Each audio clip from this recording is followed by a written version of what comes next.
বিশ্ব দৰবাৰত প্ৰতিষ্ঠিত হ'ব বুলি মই আশা কৰিছোঁ। যি কি নহওক দৰঙৰ ৰাইজৰ হাত চাপৰি পাবলৈ হ'লে মোৰ কপাল লাগিব। ভাবিছোঁ মোৰ মায়ে ঘৰৰ পৰা সদায় অহাৰ লগে লগে বুঢ়া আঙুলিৰ এটা ফুট দিয়ে। সেই ফুটটোৰ লগতে আপোনালোকৰ আশীৰ্বাদেৰে আজি আপোনালোকৰ মৰম বুটলিবলৈ সক্ষম হৈছোঁ। যি কি নহওক গোটেইকেইজনা মহান দাদাৰ সুস্বাস্থ্যৰ দীৰ্ঘায়ু কামনা কৰি এই বহুমূলীয়া ধনৰ টোপোলা কেইটি মোৰ লগতে মোৰ দলটোৰ সুদূৰ ভৱিষ্যত আশীৰ্বাদ হিচাপে গ্ৰহণ কৰিছোঁ। লগতে আমাৰ কাষতো কবিষ্ট মোৰ অতিকৈ মৰমৰ বন্ধু, আমাৰ দুয়োৰে এটা ভাল বুজাবুজি আছে।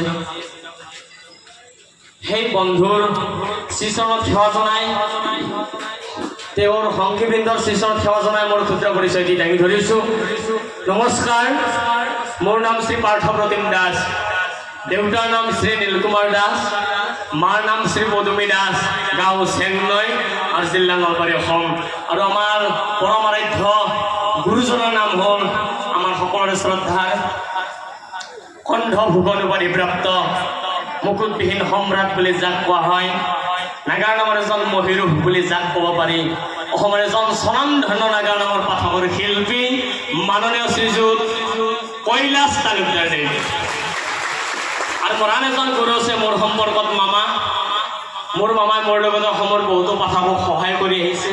আজি আমাৰ মাজত উপস্থিত নাই মামা বৰভাগৰ ৰাজকুচি গাঁৱৰ মাননীয় শ্ৰীযুত ধন কলিতা।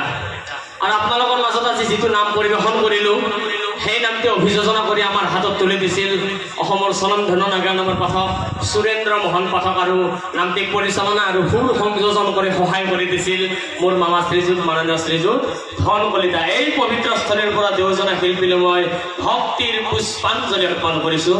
লগতে আমাৰ এই দুইটি নাগাৰ নাম দলৰ মংগলাৰ্থে, ৰাইজৰ মংগলাৰ্থে এই যিটো মহান পবিত্ৰ অনুষ্ঠান, এই অনুষ্ঠানটি ইয়াতকৈ আকৌ দপদপাই উঠি যোৱাৰ কামনাৰে এই সন্মুখত থকা পবিত্ৰ নামঘৰটিত এগছি বন্তি জ্বলাবলৈ মই ইয়াৰে কিছু ধন অৰ্পণ কৰিছোঁ। কৃষ্ণ কৃষ্ণ কৃষ্ণ।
হৰি